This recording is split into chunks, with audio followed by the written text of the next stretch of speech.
You think you know the person you sleep next to. You think you know the sound of their breathing. You think you know what their hand feels like in yours. You believe you are building a life brick by brick. I am an architect. I build things. I understand foundations. My foundation was built on sand. My name is Mark. 6 months ago, I was painting a room blue. We were arguing about what shade of blue. A light, airy blue for the baby boy we were expecting. My wife, Sarah, wanted a blue that was almost gray. I wanted something happier. We were happy. We were trying for 2 years. When she finally showed me the positive test, I cried. I held her. I started planning the nursery, the college fund, the life. The envelope arrived on a Tuesday, a standard white business envelope. I was working from home. Sarah was at her new yoga class, the one she started 3 months ago.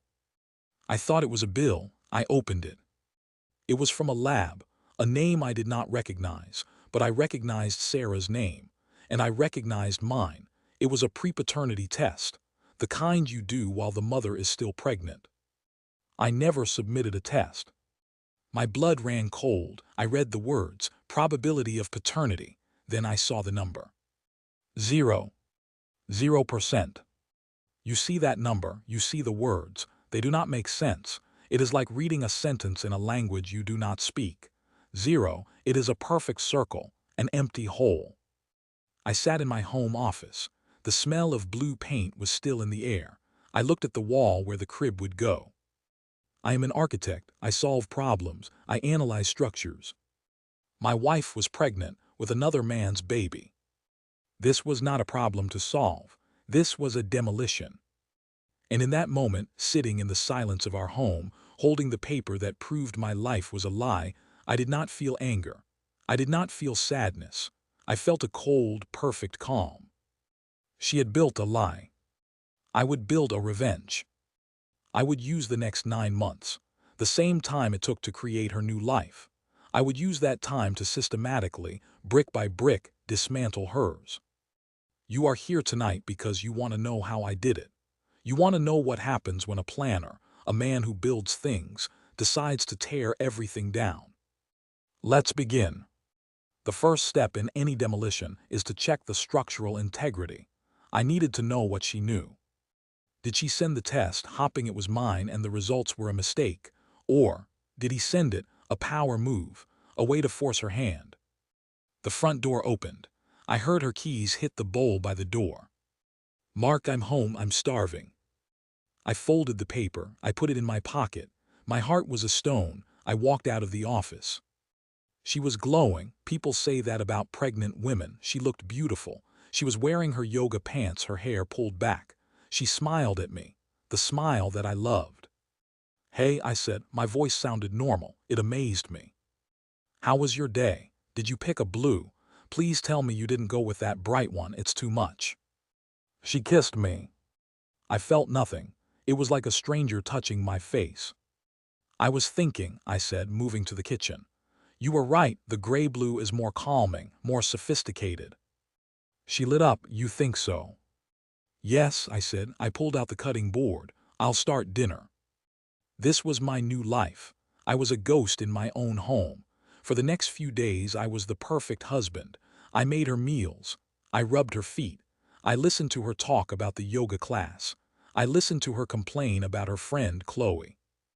I was performing. I was acting the part of Mark, the expectant father, while Mark, the architect of ruin, was watching. I watched her phone. She guarded it. She always had. But now she took it into the bathroom.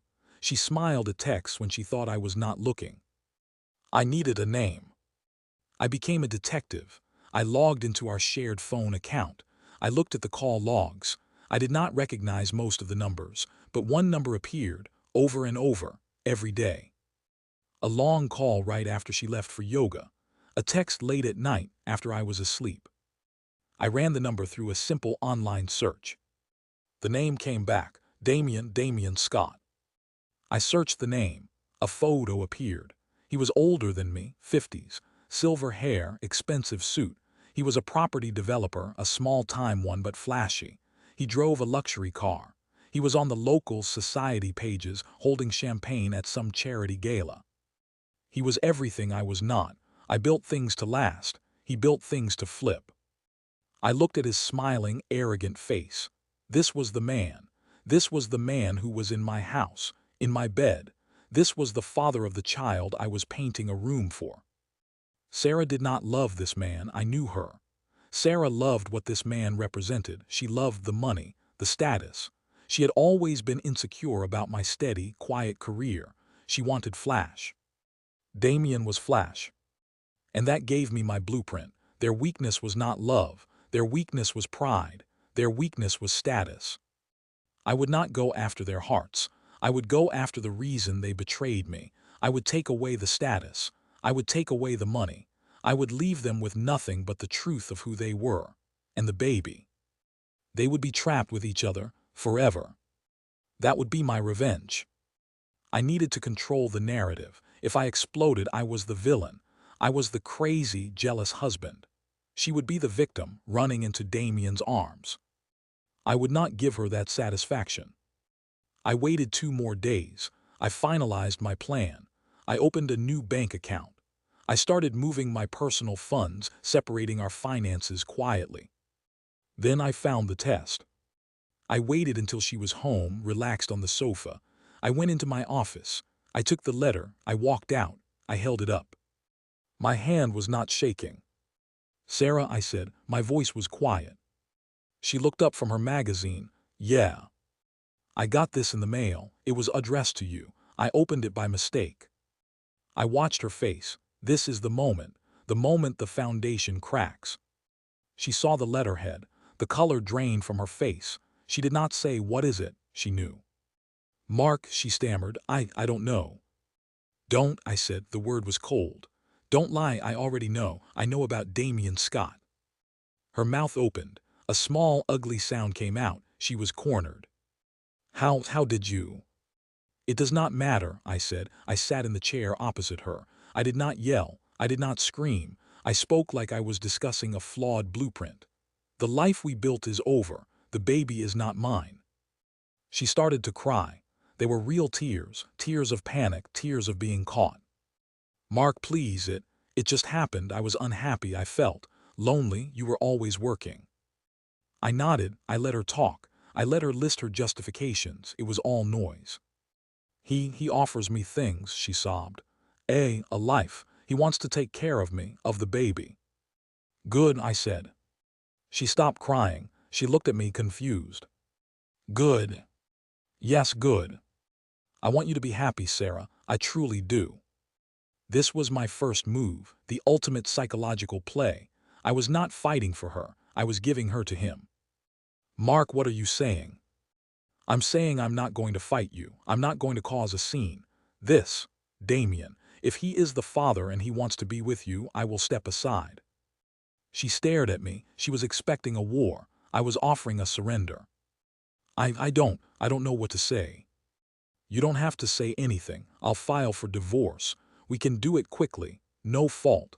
I'll pack my bags tonight. You can have the house until you two find a place." "Mark, you're just letting me go." "I am," I said. I stood up. "I love you, but I cannot raise another man's child. And I cannot be with a woman who lied to me for months. Go be with him. Go have your new life." I walked into the bedroom. I packed a suitcase. She did not try to stop me. She sat on the sofa, stunned into silence.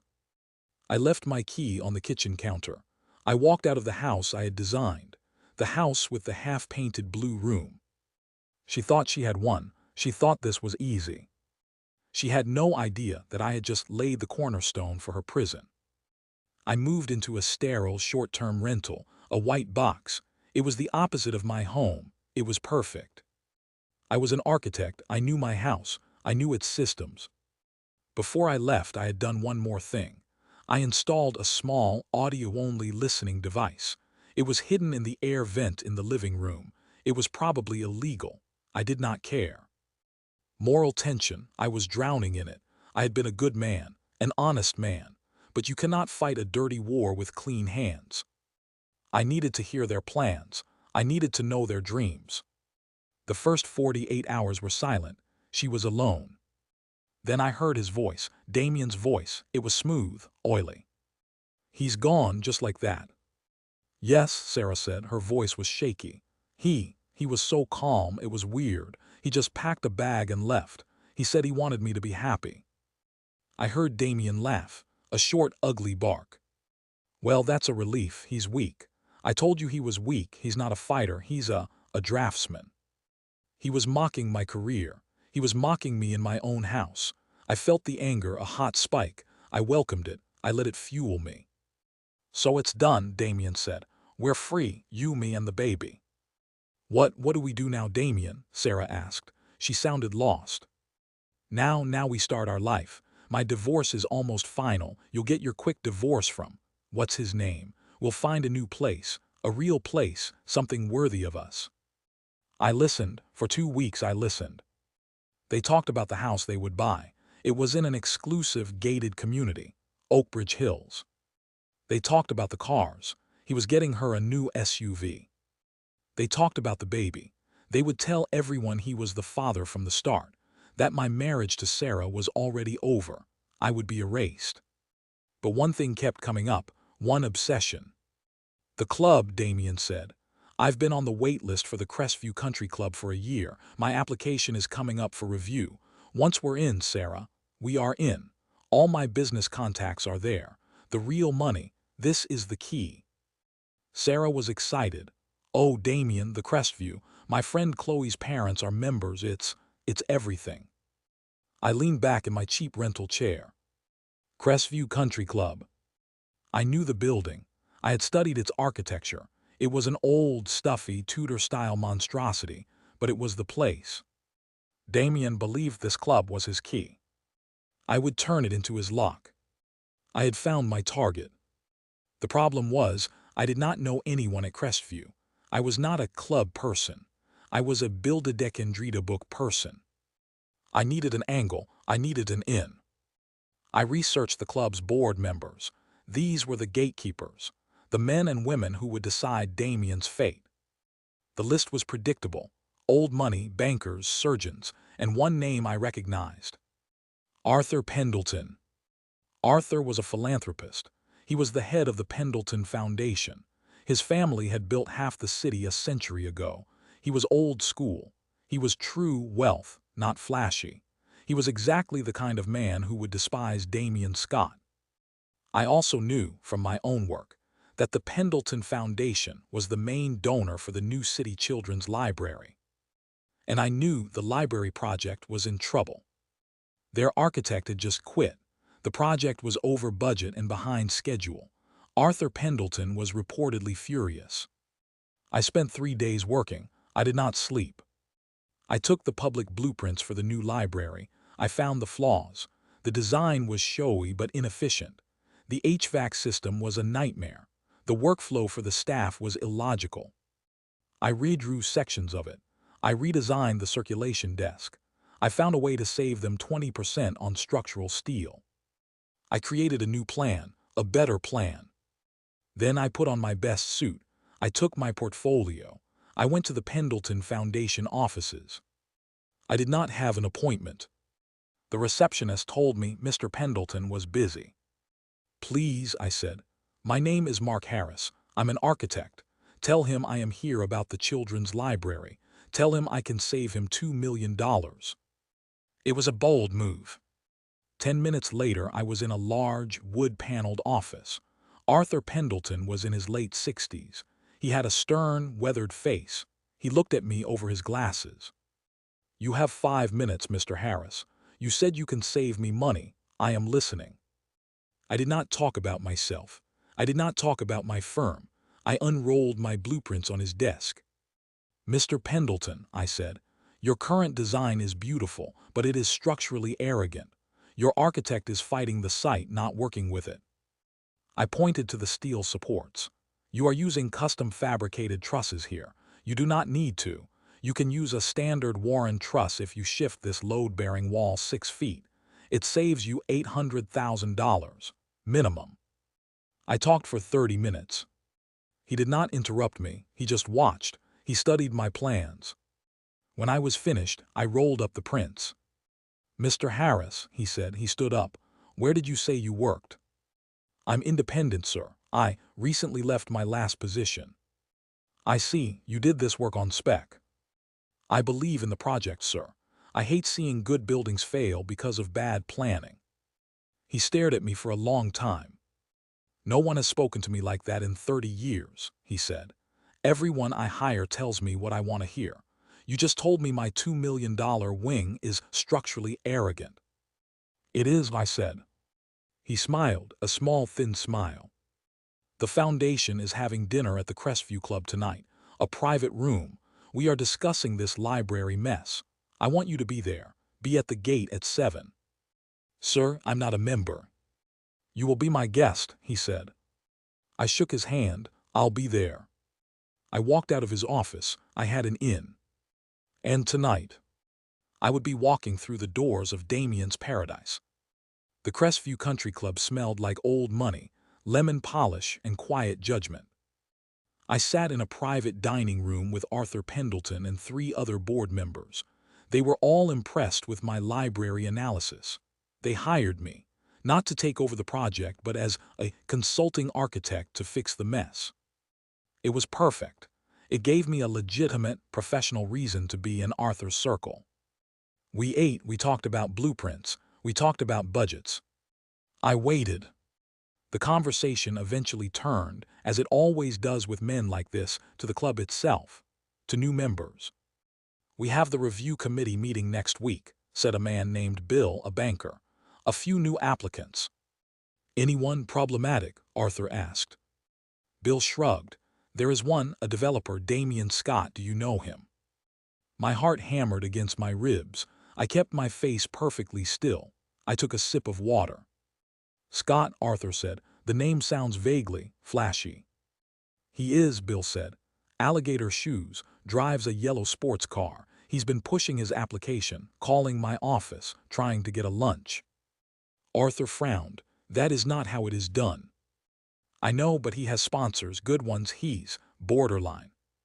This was my moment. I cleared my throat. All of them looked at me. I'm sorry, I said. I did not mean to interrupt. Nonsense, Mark, Arthur said. You know this man, Scott. I looked down at my plate. I feigned reluctance. I know of him. My wife, my ex-wife, I should say, she left me for him. The table went silent. Oh, Bill said. Well, this is awkward. Mark, I am sorry, Arthur said. No, I said. Please, it is fine. The divorce is amicable. I wish her nothing but happiness. I was playing the martyr, the good man who was wronged. That is very civilized of you, Arthur said, impressed. I only bring it up, I said, because, well, I am also an architect. I have run into Mr. Scott's reputation in the business. Bill the banker leaned forward. And what is the reputation? I paused. I made them wait for it. He's ambitious, I said carefully. He builds fast, but I have heard things about his contractors, about cutting corners, using cheaper materials after the inspection, things like that. I looked Arthur in the eye. He is not a man who believes in strong foundations, sir. He believes in facades. Arthur's eyes hardened. I had used the magic word, foundations. I see, Arthur said. Thank you for your discretion, Mark. The conversation moved on. I had not lied, not really.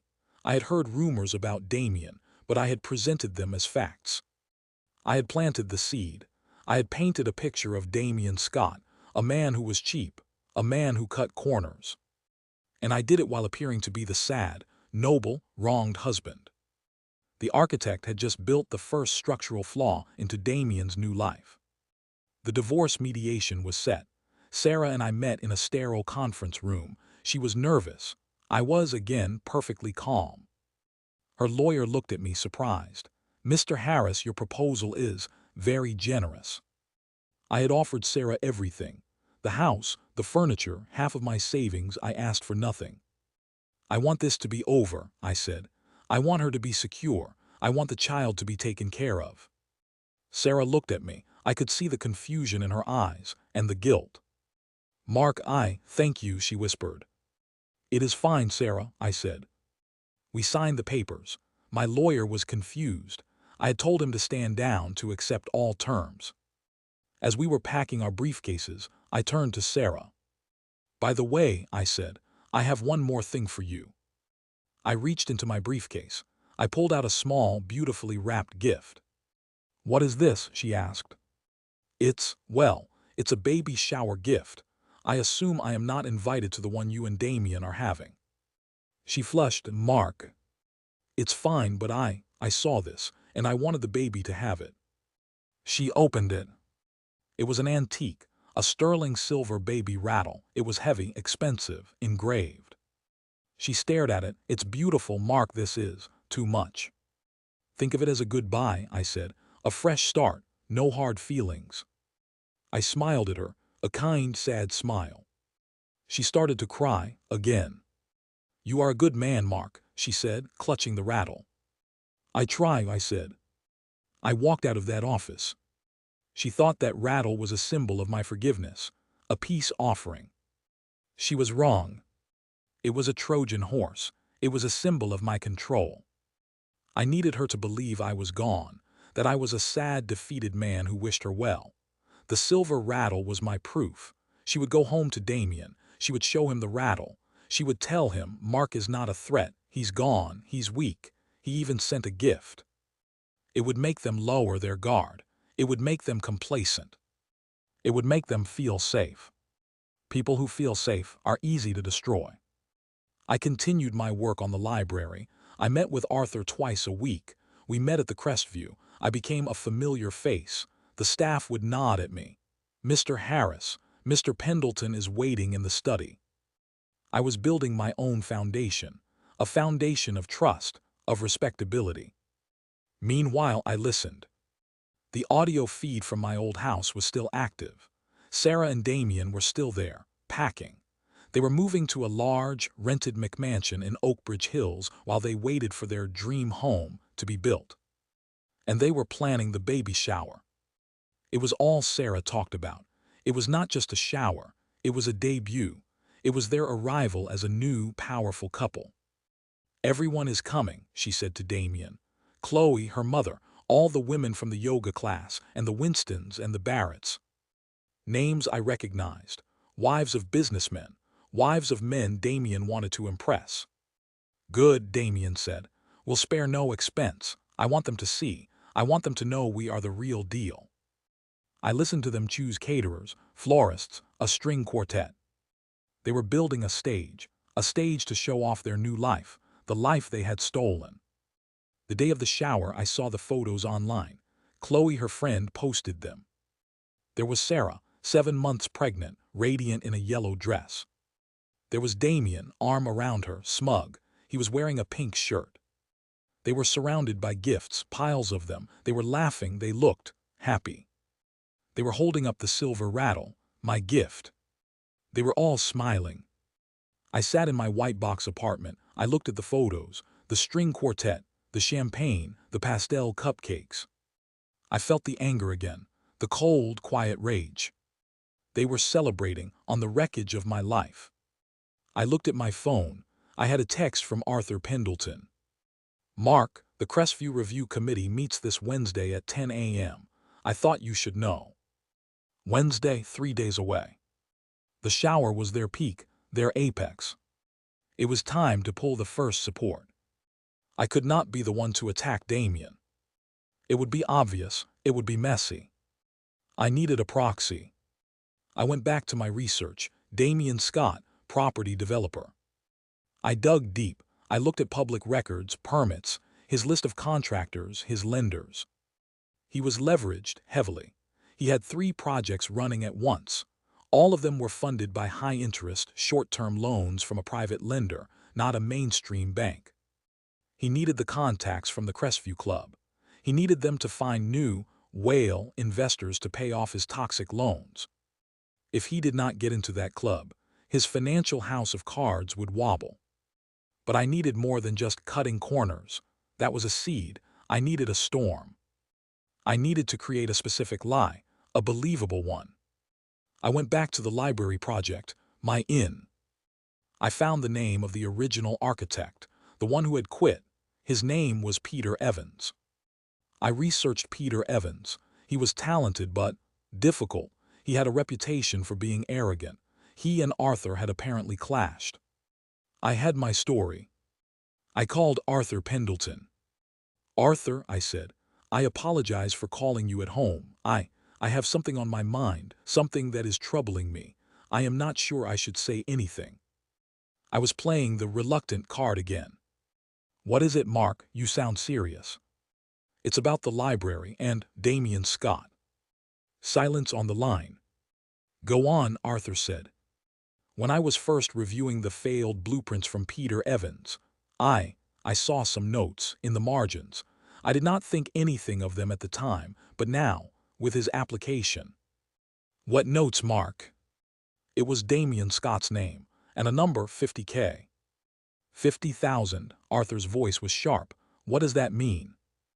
"I do not know for sure, Arthur. It is a guess. But Peter Evans quit because you would not approve his over-budget designs.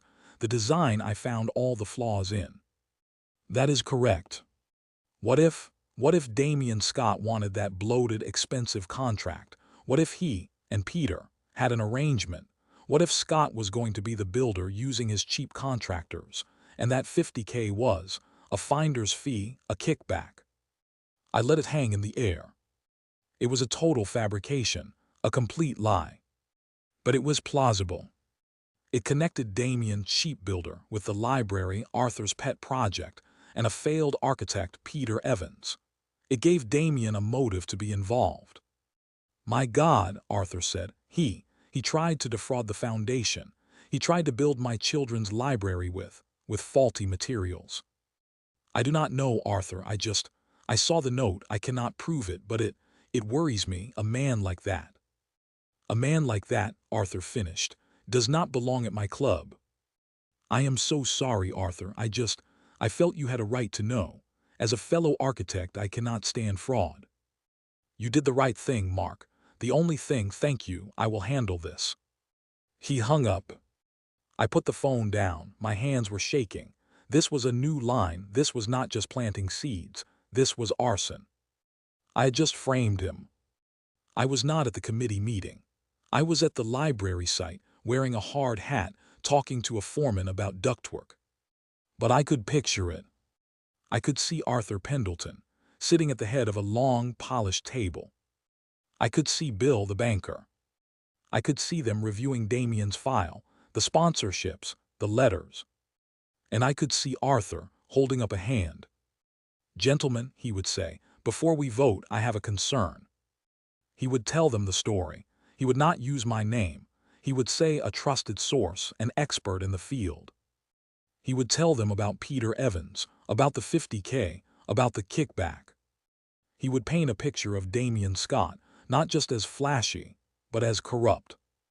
"He tried to defraud the children's library," he would say. "He tried to put children at risk with cheap materials." That would be it. The vote would be unanimous. Damien Scott's application would be denied. At 11:30 a.m. my phone rang. It was Arthur. "It is done," he said. What is done, sir?" I asked, feigning ignorance. "Mr. Scott's application. It was rejected quietly, permanently." "I see. Well, I am sure you made the right decision for the club." "Mark," Arthur said, "you are a man of integrity. We need more men like you at Crestview. My application for you is being submitted next week, as my personal guest." I was silent. "Mark, are you there?" "Yes, sir, I am honored. I do not know what to say." "Do not say anything. Just keep fixing my library." He hung up. I looked at the half-finished library.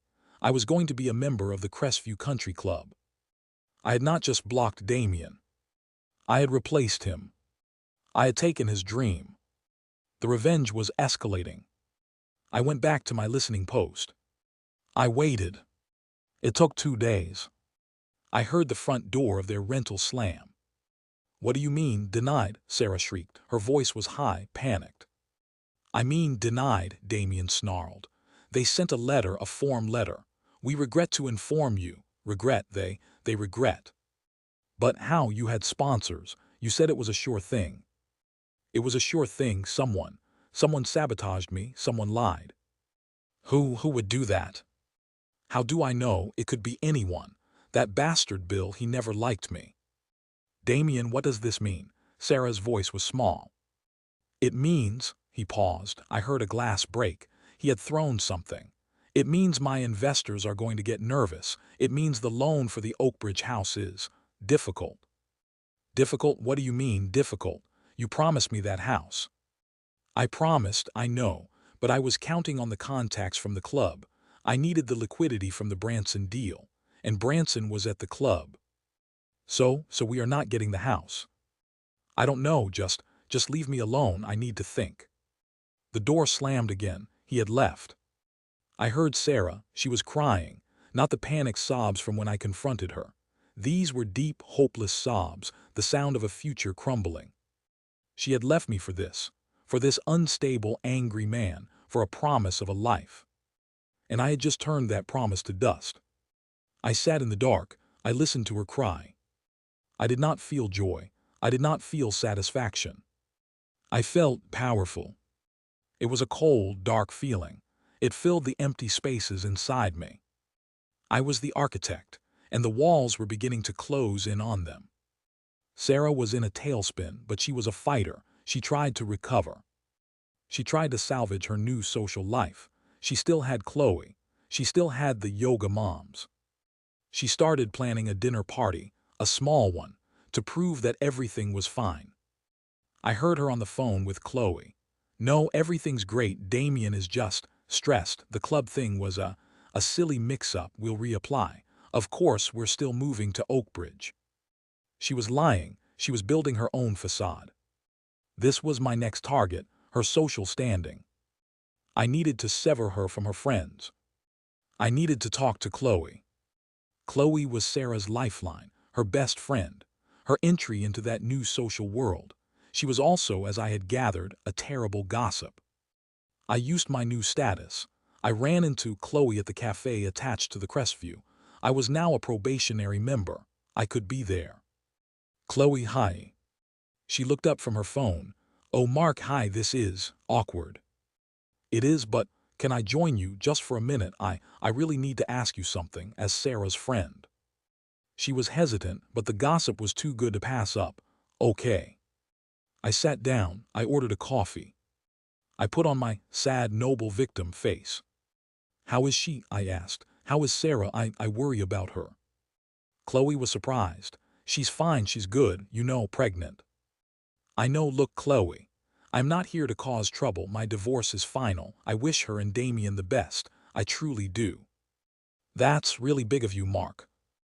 I'm worried. I heard some things from my work about Damien. Chloe leaned in. What things? His finances. I'm an architect. I deal with developers. He's leveraged heavily. I heard his private lenders are calling in his notes. He might be broke, Chloe. I was not sure this was true, but it was a logical guess based on his need for the club. Chloe's eyes went wide. Broke, but the new house, the car, the shower. Facades, I said. He is all facade, I think. I think he's a con man, Chloe, and I think he conned Sarah. I let that sink in. Oh my God, she whispered. I am terrified, I said, that he is going to leave her, that he's going to run, and she'll be alone with the baby and with his debts. He wouldn't, Chloe said, but she sounded unsure. Are you sure? She left her husband for him. He knows she'll do anything for money. I made it sound like I was concerned for Sarah. What should I do? Chloe asked. Nothing, I said. Please don't say I said anything. It would be terrible. I just watch out for her. Please don't. Don't let her lend him any money. Don't let your friends get involved. He's toxic. I had just armed Chloe with the most damaging gossip of the season. Damien is broke. Damien is a con man. Damien is toxic. I gave her the matches. I knew she would light the fire. Thank you for listening, I said. I stood up. I'm glad she has a friend like you. I left her there, her mind spinning. Sarah's dinner party was scheduled for Saturday. It was canceled on Friday. Chloe, it seemed, worked fast. The walls were closing in. Damien was in a panic. I could hear it. The audio feed was a constant stream of whispers, then shouts. "No one is returning my calls. No one," he yelled at Sarah. "What did you do, Damien? Did you lie to me? Are we broke?" "We are not broke, we just have a cash flow problem. It's temporary." "Temporary? We just got an eviction notice from this rental. The check bounced, Damien, the check for our rent." I'll fix it. He was desperate, and desperate men make stupid mistakes. I was still working on the library. I had access to the city permit office. I was a trusted professional. I decided to check on Damien's other projects, the ones he was building. I found his permit application for a small condo building downtown. I saw the inspection reports. I saw the materials list. And I saw the flaw. He had cut corners. He had listed a high-grade, fire-retardant insulation, but I knew his supplier. I knew that supplier did not sell that brand. He sold a cheaper, non-compliant Chinese import. Damien had faked the materials spec sheet. He was building a fire trap. This was not a lie I had to invent. This was the truth. This was real. He was not just a con man. He was a criminal. I had a choice. I could use this. I could destroy him utterly. But this was not just about him and Sarah. This was public safety. The moral tension was gone, replaced by a cold, clear duty. I printed the documents, the fraudulent spec sheet, the supplier's inventory list. I put them in a plain manila envelope. I did not mail it to the police. I did not mail it to the press. I mailed it to the insurance company that held the bond on his project. Insurance companies are not like police. They do not need proof beyond a reasonable doubt. They just need risk. And I had just shown them a 5-alarm fire of risk. The audio feed went quiet.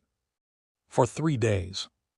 I was worried. Had they moved? Had they found the device? Then I heard Sarah. She was talking to her mother. I cannot talk about it, Mom. No, Damien is not here. I do not know where he is." She was weeping. They shut down his site, the insurance. They found fraud. There are investigators. They froze his accounts, Mom. They froze everything, our joint account. It's all gone. No, I cannot come home. I have nowhere to go. Mark has the— Oh God, Mark. She knew. She knew that her new life was gone. Damien had disappeared. He had run. Just as I predicted. He had left her, alone, 8 months pregnant, with no money, no house, no friends. Chloe was not calling.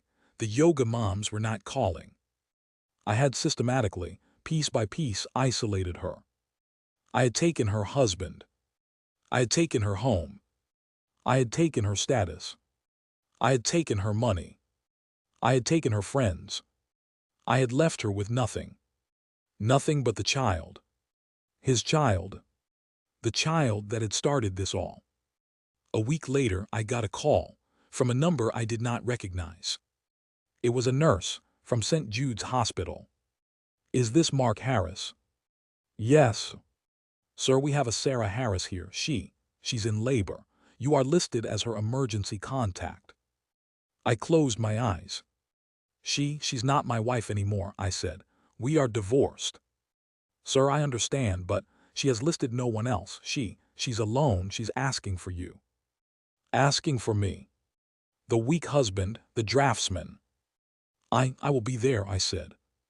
I drove to the hospital, the one where we were supposed to go. I walked into the maternity ward. A nurse led me to a room. There she was, Sarah. She was not the glowing, beautiful woman from the yoga class. She was pale, sweating. Her eyes were red and swollen. She looked broken. She saw me. She let out a small, animal sound. "Mark." I stood at the door. "You came," she whispered. "The nurse called," I said. My voice was flat. "He's gone," she cried. "Damien, he's gone. He left me, Mark, he left me." "I know," I said. "Everything, it's all gone. The money, the house. Chloe won't. No one will answer my calls." "I know." She looked at me. Her eyes were wide with a new, dawning horror. You knew, she said. I knew he was a facade, I said. All of this, the club, the rumors, Chloe, was it? Was it you? I did not answer, I just looked at me. I was her architect, I had built this room for her, this small, white, sterile room. This was her prison. She stared at me. She saw the truth. She saw the cold, calm man from the day I found the test. Oh my God, she whispered, you did this. You did this, Sarah, I said. You made a choice. You chose him. You chose the facade. I just showed you what was behind it. You're cruel, she sobbed. And you are a liar, I said. A nurse bustled in. Okay, Mrs. Harris, it's time, we need to go. Sarah held out her hand. Mark, please don't leave me alone. I looked at her hand, the hand I used to hold. I turned, and I walked out of the room. I walked out of the hospital. I did not stay for the birth.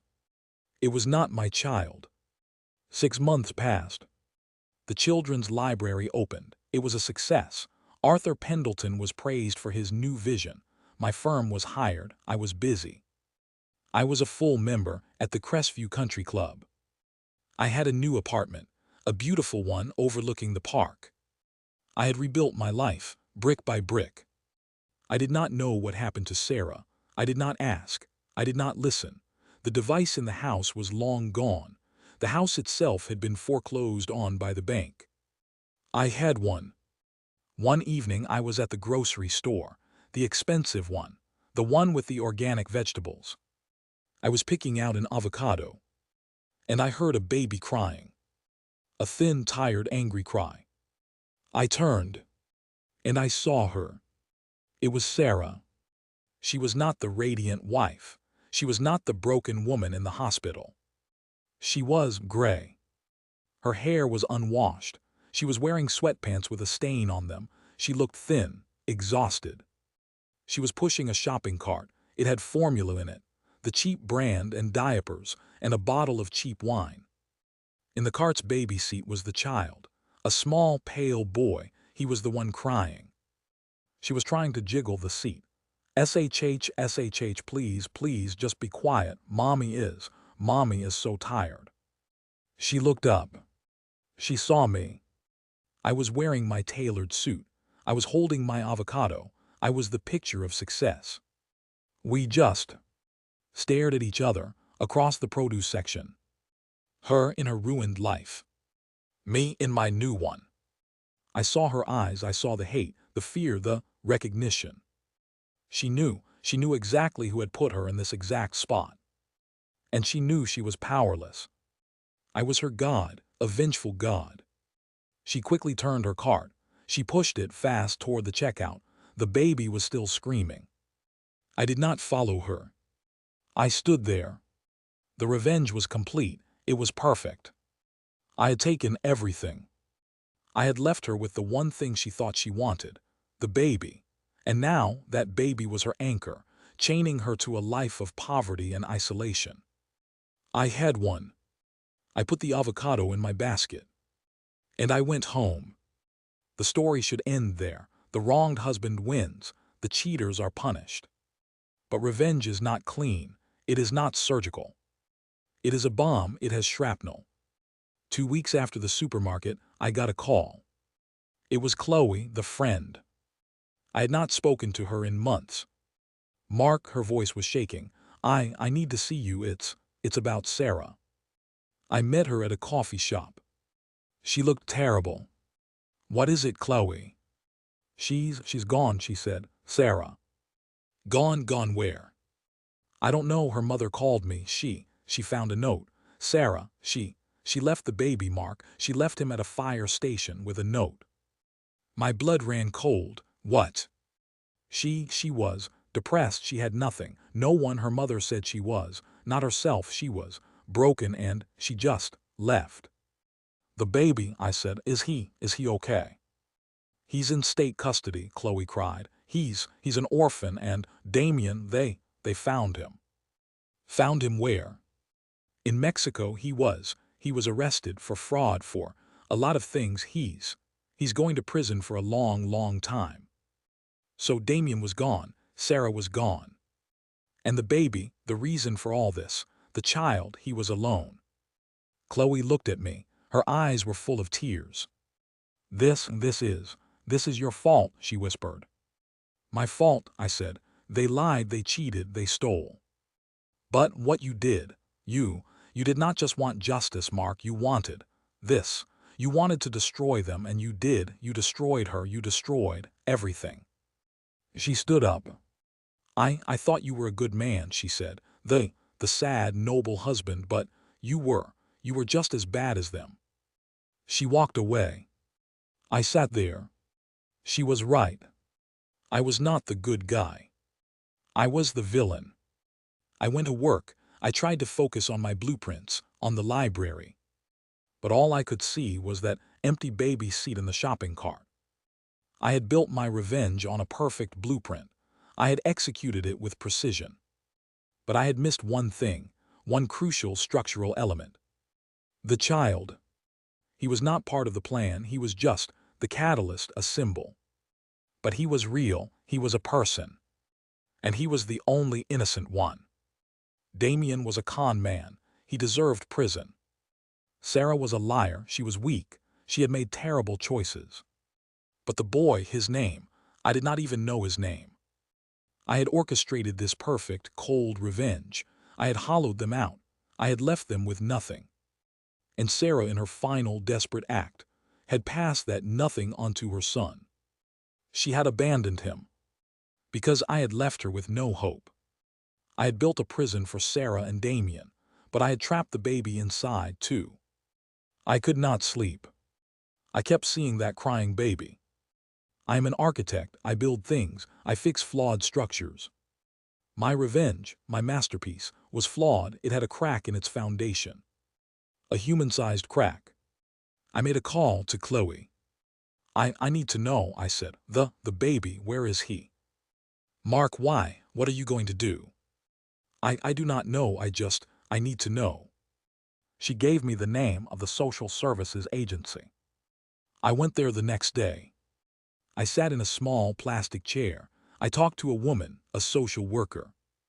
I am Mark Harris, I said. The child, the one left at Fire Station 9, his mother, was my ex-wife. The woman looked at me. Are you the father? No, I said. 0% probability. Then, why are you here, Mr. Harris? Why was I here? Because I had started this. I had pulled the strings. I was the one who had left that child with no one. I am financially secure, I said. I knew his mother. I want to know what happens to him. He'll go into the foster system. He'll, hopefully, be adopted. I thought about this small boy starting his life in a system alone. Because of me. Can I see him? You are not a relative. I know, but can I apply to be his foster parent? The social worker stared at me. Mr. Harris, you want to foster your ex-wife's child, the one from her affair. Yes, I said. The moral tension, it was so thick I could not breathe. Was this a penance? Was I trying to fix what I broke? Or was it my final act of revenge, to take the baby, to raise Damien's son as my own, to erase him completely? I did not know. I truly did not know. The process was long, it was invasive. They inspected my home, they inspected my finances, they inspected me. They asked me why, 1,000 times. Why do you want this child? I gave them the same answer, because he is alone, and I have the means to help. Arthur Pendleton wrote me a letter of recommendation. He called me a man of profound integrity. The irony was acidic. After 6 months, after background checks, after parenting classes, they approved me. I went to the foster home. He was there. He was almost a year old. His name was Leo. I had not known his name. He was small. He had Damien's dark hair, but he had Sarah's eyes. He looked at me. He did not smile. I picked him up. He was heavy, solid, real. Hi, Leo, I said.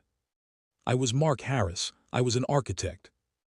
And this This was the hardest thing I would ever build. You came here tonight to hear a revenge story. You wanted to see the bad guys get what they deserved. They did. Damien is in prison. He will be for a decade. He lost his money, his name, his freedom. Sarah, I do not know where Sarah is. She disappeared. She is a ghost. I won. By every measure, I won. I have my career. I have my status. I have the house on the park. And I have Leo.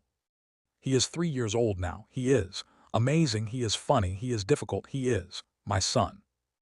I am an architect. I build things. I am building a life for him.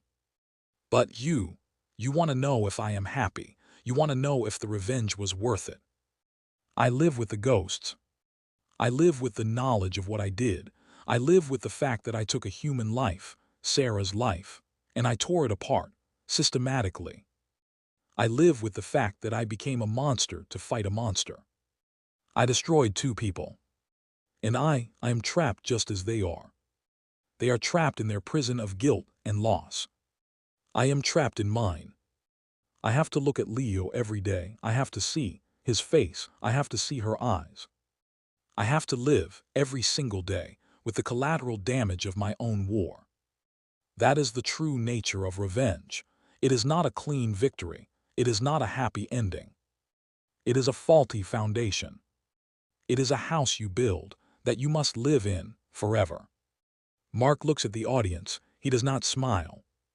So let me ask you, if you were me, if you saw that 0%, what would you have built?